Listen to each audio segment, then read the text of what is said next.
And to end our news bulletin for this evening, the first week of the cyclone season is upon us, and Chief of Police Mark Chenery is urging all residents on the island to be prepared. The first day of the cyclone season is the 1st of November.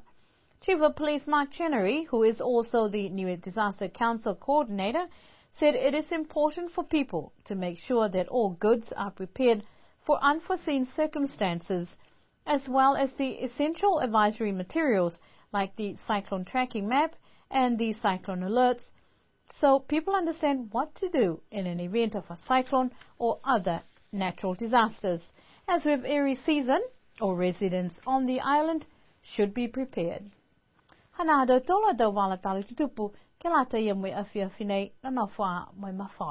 That's our news bulletin for tonight. Good evening.